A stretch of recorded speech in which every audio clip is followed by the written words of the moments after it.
Primus, que quer dizer primeiro. Primus inter pares. Primus inter, e outra palavra, pares. Que quer dizer, tem a tradução aí, tem não. Tem o primeiro entre os iguais. Um chefe militar sem grandes poderes políticos. Ou seja, o rei era apenas um general, um comandante. Dos duques, dos condes, dos marqueses, dos barões. Na prática, o rei mandava o seu próprio feudo.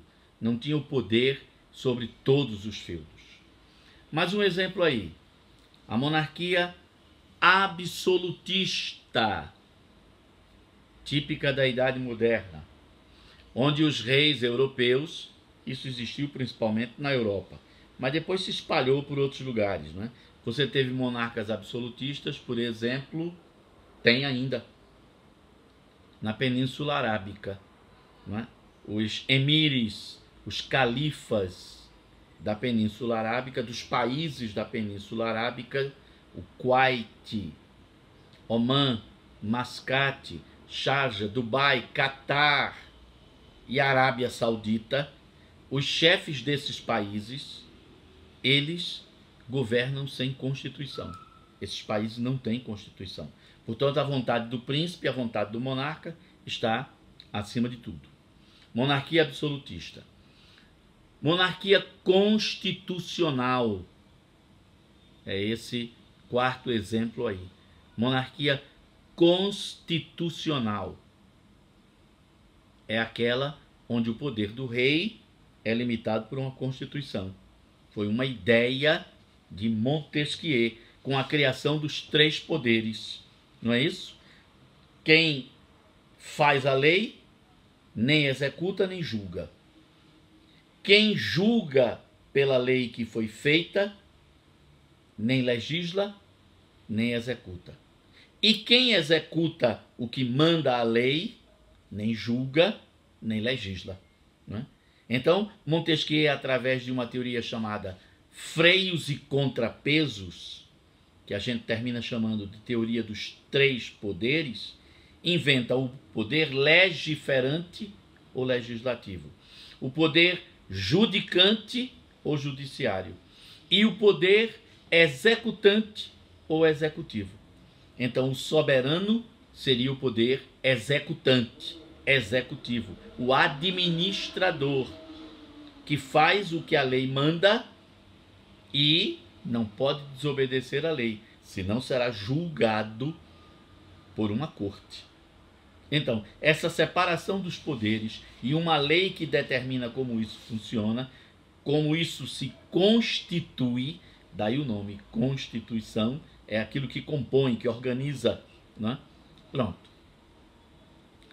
Todos os países hoje que são monarquias são também constitucionais, né? Todas as monarquias, exceto as monarquias absolutistas da Península Arábica, né? Todos os reis de hoje têm limites ao seu poder. E, finalmente, a monarquia, o último exemplo, né? O quinto tipo de monarquia, a monarquia parlamentarista, praticada hoje em quase todo lugar do mundo, menos na Península Arábica, na qual o poder do soberano é diminuto, é mínimo, e o poder político é exercido por um primeiro-ministro, que na verdade é quem executa, quem administra, quem governa. Esse primeiro-ministro é sempre eleito deputado do parlamento, que é o Congresso, né, de deputados e senadores. Então, o partido mais votado numa eleição, o chefe desse partido mais votado automaticamente será nomeado pelo rei primeiro-ministro. E então ele tem um mandato de 4 anos. Depois de 4 anos ele pode ser reeleito, né? Há uma renovação. Houve ministros que passaram anos, né, sendo reeleitos sucessivamente. Outros nem conseguiram terminar os 4 anos. Não administraram bem e aí perdem o poder. Como é que isso funciona na monarquia parlamentarista? A cada 4 anos o rei convoca eleições.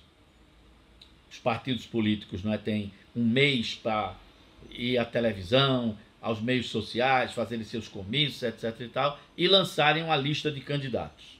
O presidente do partido, claro, é sempre candidato.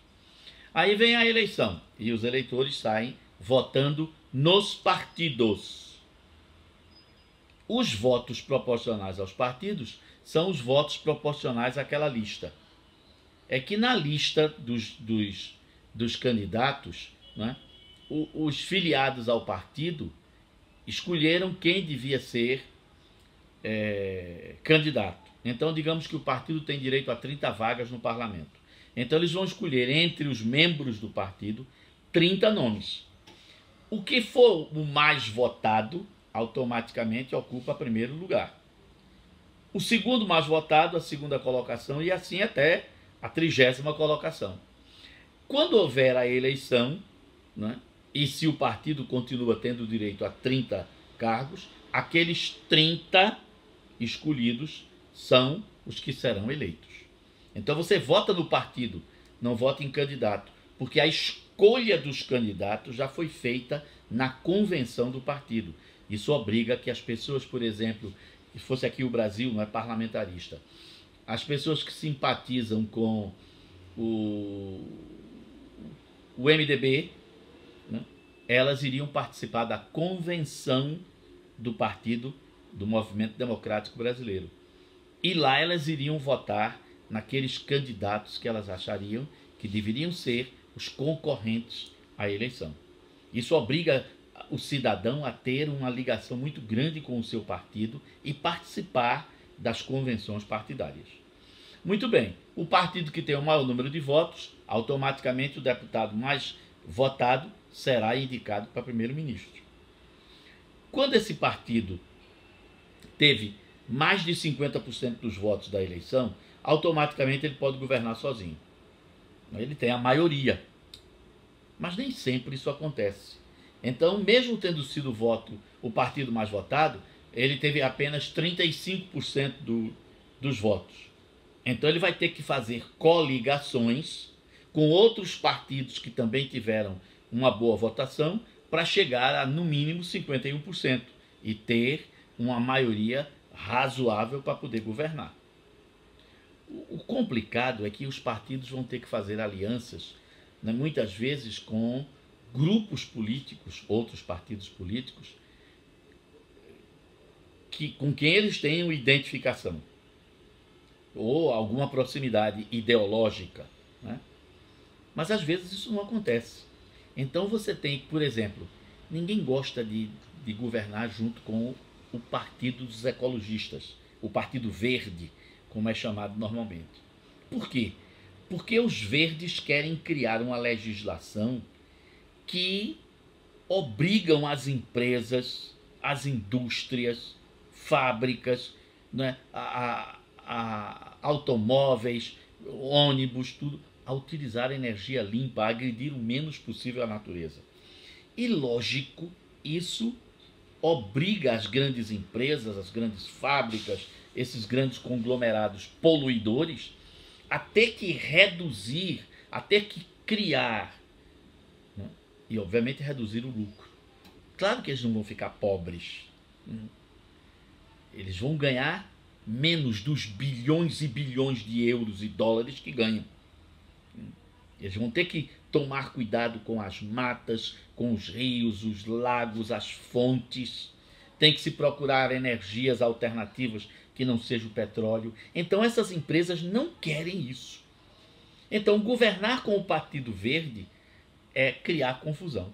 Mas às vezes, numa democracia parlamentarista, você vai ter que você vai ter que conviver, e para governar você tem que pedir o apoio dos verdes, né?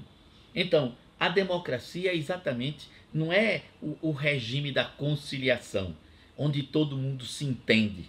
Ao contrário, a democracia é o espaço de contenda, mas onde o debate leva a uma solução de consenso.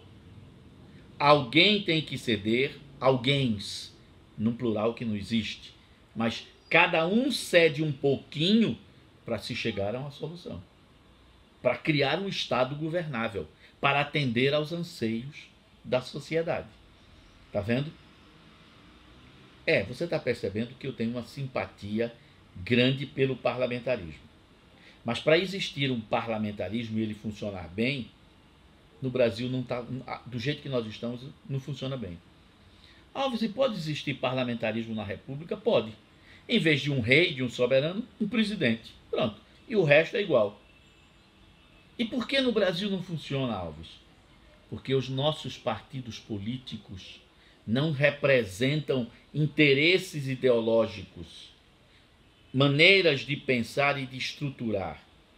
Na verdade, a gente tem partidos demais, que muitas vezes tem um programa partidário, ou seja, aquilo que pensa, aquilo que pretende realizar, igual. É uma repetição de um e de outro. Outra coisa também, o parlamentarismo só funciona com a fidelidade partidária. Se você sair de um partido, você foi eleito pelo MDB, aí no meio do caminho, 2 anos depois, aí você diz, não quero mais ficar no MDB, quero ir para outro partido. Aqui você faz isso, você fica sem partido. O nosso presidente, não é, o excelentíssimo senhor da República, presidente da República, está sem partido. Mas ele foi eleito por um partido, porque você tem que ser eleito por um partido. E no momento ele está sem partido. Então ele representa que grupo social? Ele não representa mais o partido que o elegeu. Então ele representa o quê dentro da estrutura partidária? Ora, uma bagunça dessa que caracteriza o nosso país não serve para o parlamentarismo. Alves, e quando um deputado resolve mudar de partido? Ele perde o mandato dele. Pronto. Ele sai do partido e deixa o mandato. Porque o mandato não é dele, o mandato é do partido. E aí ele se filia a um novo partido e tem que esperar 2 anos, no mínimo, para poder concorrer a uma nova eleição.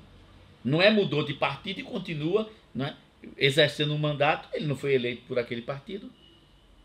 Então como que ele vai continuar tendo o mandato? O mandato não é pessoal, o mandato é partidário. É assim que funciona no parlamentarismo.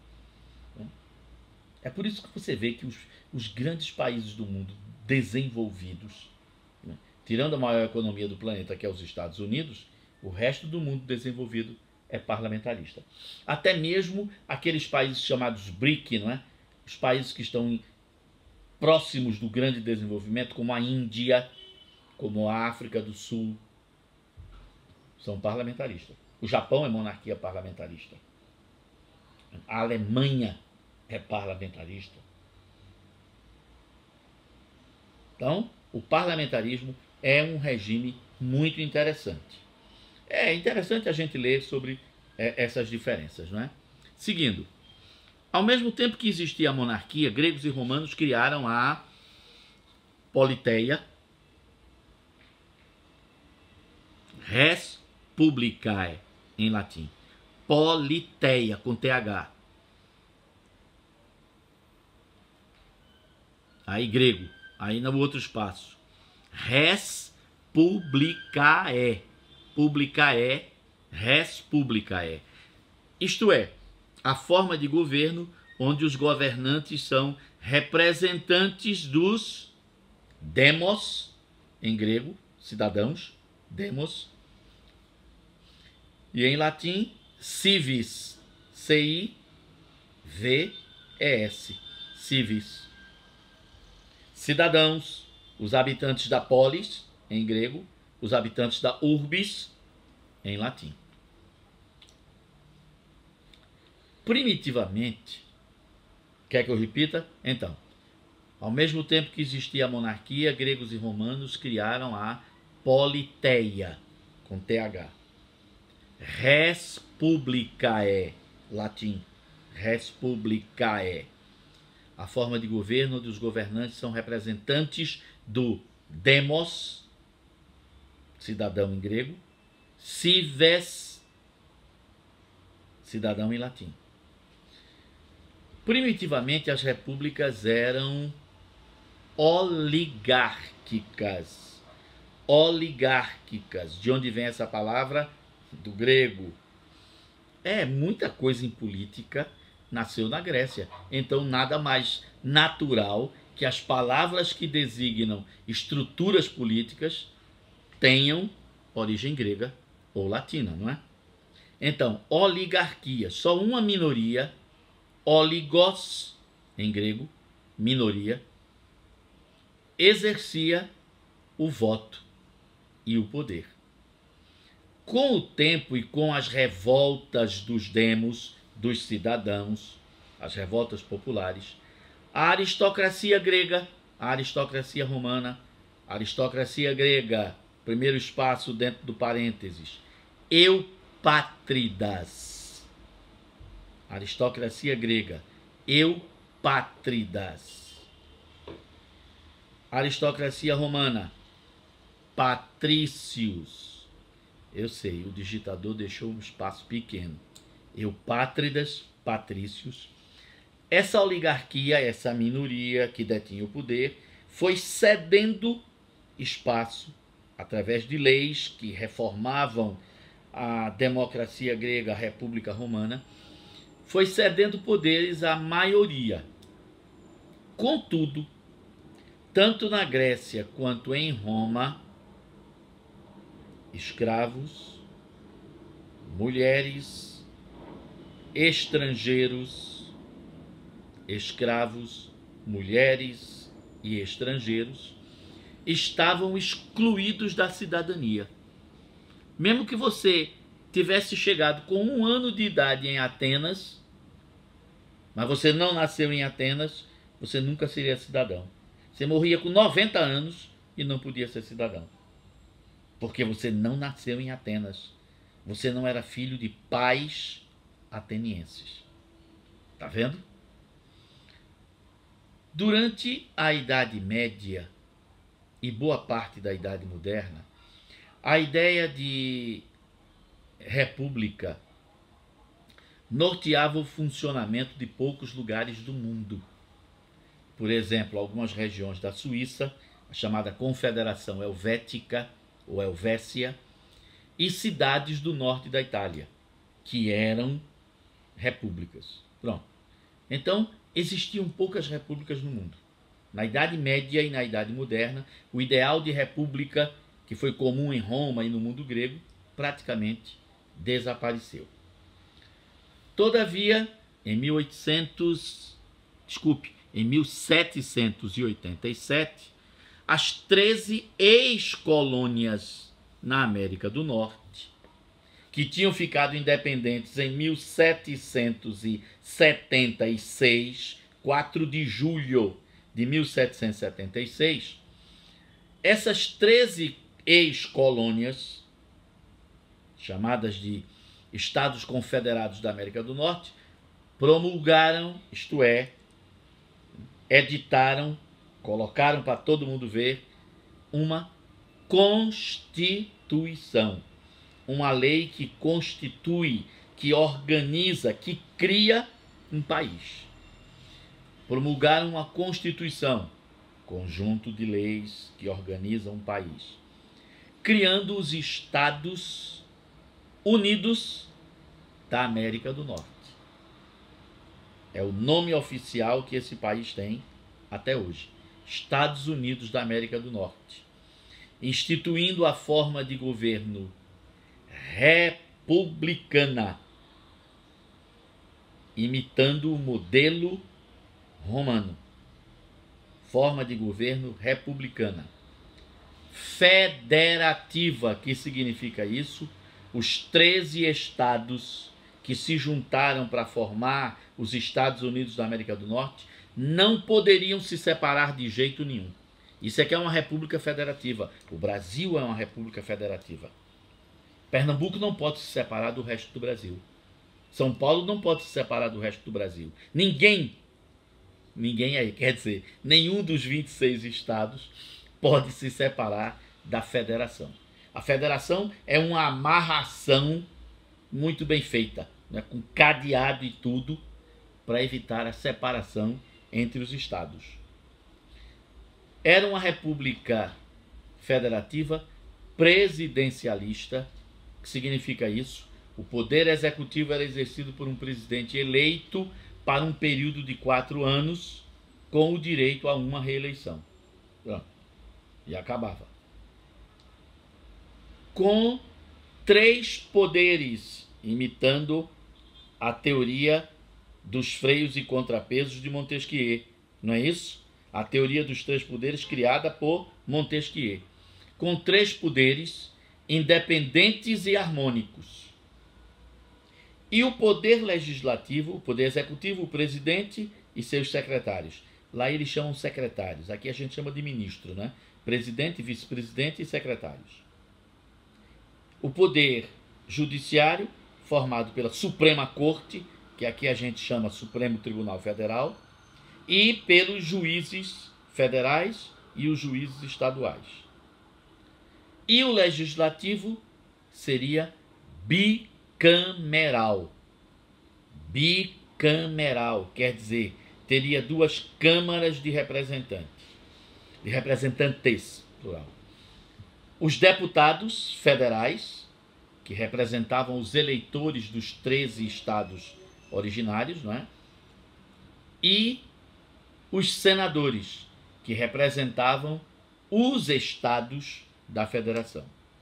Lá nos Estados Unidos, né, o número de deputados é proporcional ao número de eleitores, como aqui também. Aqui você tem 3 senadores por estado. Pernambuco tem 3 senadores no Senado Federal. Lá nos Estados Unidos são 2 senadores por estado. Aqui, o mandato de cada governante é sempre um número par. 4 anos.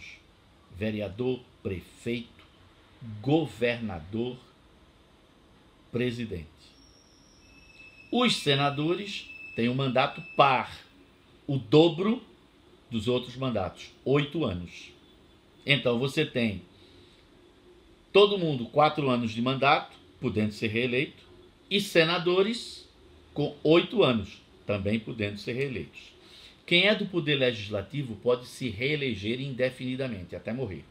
Então você pode ser deputado por 4 anos, 8, 16, 32 anos. Não, eu acho absurdo. Em muitos países não existe reeleição.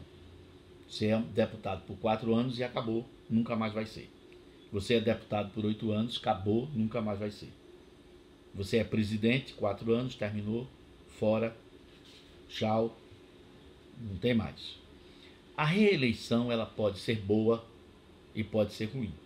Ela pode ser boa quando dá a oportunidade a que se escolha um governante que merece continuar com o seu projeto, porque ele é bom para a população. Mas a reeleição pode contemplar um mau governante, não é? Manter um mau governante no poder, e isso será ruim para a sociedade, porque consertar 8 anos de má administração é complicado, né? É um atraso. Então é preciso tomar cuidado. Não é a reeleição em si que é ruim, né? O que é ruim é que você eleja gente ruim, incompetente, incapaz, sem as qualidades necessárias para ocupar o cargo. Alves, e o Poder Judiciário? O Poder Judiciário é ocupado através de concurso público. Você é juiz depois de fazer uma série de provas. Aí quando você faz essa série de provas, aí a partir daí a sua ascensão de juiz de primeira instância até ministro do Supremo Tribunal Federal vai depender de sua capacidade profissional. De você se tornar um juiz conhecido pela sua capacidade de julgar, pela sua inteligência, pela sua erudição, pelo seu conhecimento das leis. É claro que a nomeação, né, para os tribunais superiores também depende muito de indicação política. Isso é ruim. A gente devia encontrar uma fórmula para nomear melhor os nossos membros dos Supremos Tribunais Federais. Isso é verdade. Mas, de uma maneira geral, a escolha tem sido boa, né? Claro que aqui e acolá algumas falhas, mas, de uma maneira geral, tem sido boa.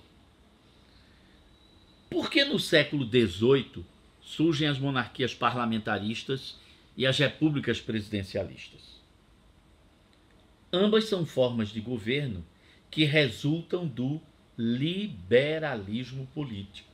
É a burguesia quem criou esses padrões políticos, porque esses padrões políticos, esses modelos políticos interessavam a burguesia, davam à burguesia a oportunidade de se fazer representar no poder. Conjunto de ideias políticas, o liberalismo é um conjunto de ideias políticas nascidas com a burguesia industrial que preconizava, quer dizer, desejava, né, queria tornar concreto o fim da sociedade estamental, aquela sociedade feudal onde só o clero e a nobreza tinham privilégios. Dos privilégios de classe, o clero e a nobreza não pagavam impostos. E a burguesia quer acabar com isso. E defendendo, preconizavam a igualdade de todos perante a lei. Que história é essa que um nobre não pode ser julgado por um juiz, por um tribunal comum? Porque um membro do clero vai ser julgado por um tribunal eclesiástico e não por um tribunal civil. A burguesia quer acabar com essas diferenças perante a lei. O liberalismo nessa época limitava tais avanços aos cidadãos mais ricos, os chamados cidadãos ativos. Ou seja, só podia votar quem tinha uma renda mínima. É o voto censitário que você conhece através dos estudos de história, não é? Ou seja, 90% da população não votava. Artesãos, camponeses, grande parte da classe média, não é, dos técnicos, não tinha direitos políticos.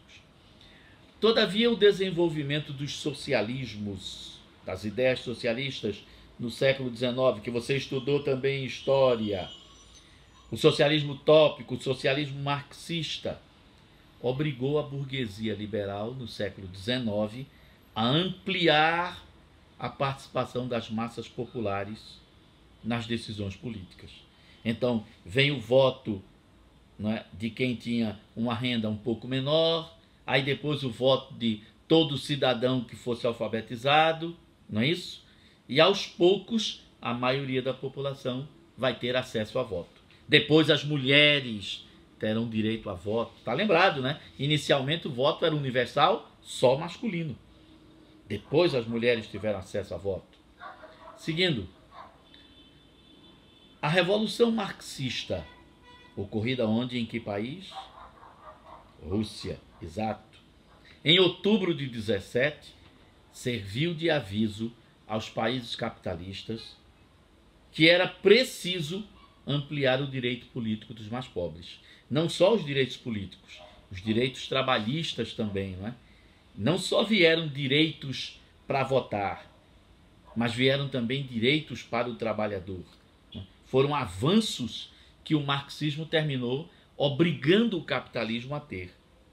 Seguindo, além dos homens, as mulheres conseguiram a igualdade de direitos, surgindo no século XX a democracia liberal. A democracia liberal burguesa, lógico, né? Democracia porque todos são representados através de governantes eleitos pelo sufrágio universal. Eu tenho um partido dos trabalhadores no Brasil, tenho o Partido Trabalhista na Inglaterra, tenho o Partido Trabalhista na Alemanha, no Japão, nos Estados Unidos. Liberal porque na prática a burguesia é quem controla o sistema político e o sistema eleitoral, né? Eu tenho esses partidos, mas eles só chegam ao poder se não ameaçarem os interesses da burguesia. Não é isso? O Partido Trabalhista já governou várias vezes na Inglaterra, mas ele tem um limite. Ele não pode criar leis que criem dificuldades para banqueiros, industriais, grandes exportadores e importadores. Tem um limite. O povo pode governar, mas não pode atrapalhar os interesses da burguesia. Na prática, Sim, eleitos pelo sufrágio universal. Liberal porque, na prática, a burguesia detém o controle do aparelho estatal. A burguesia controla os bancos, a burguesia controla as indústrias que financiam as eleições. A burguesia controla o capital agrário, né, o agronegócio, importações e exportações, controla o petróleo, controla as minas, controla a terra. E usa esse poder para seu enriquecimento e o controle das decisões no Congresso Nacional.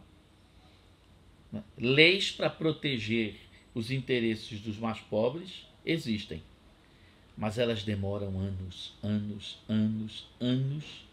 para serem aprovadas.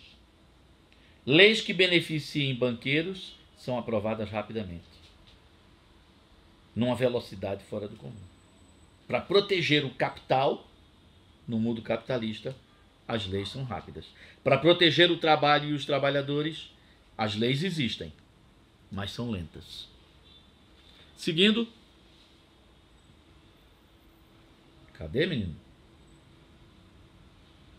Além de usar a burguesia, usar a ideologia, conjunto de ideias que justificam a estrutura social, encobre e dissimula os conflitos, garantindo o controle de uma minoria sobre a maioria.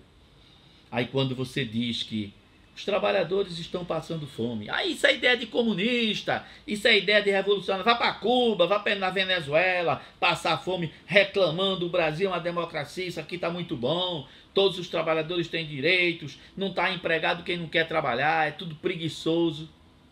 Você divulga a ideia. A escola não é para todo mundo, tem que ser a meritocracia, tem que haver uma seleção para só os melhores chegarem. Só que normalmente os melhores são os que estudam nos colégios particulares, que têm bons professores e que vão chegar às universidades públicas. E os mais pobres, que não podem pagar um bom ensino, terão a escola de má qualidade e nunca chegarão a uma universidade de boa qualidade. Mesmo com grandes falhas, o ministro Winston Churchill da Inglaterra tinha uma frase ótima. A democracia é uma forma imperfeita de governo. Anote aí.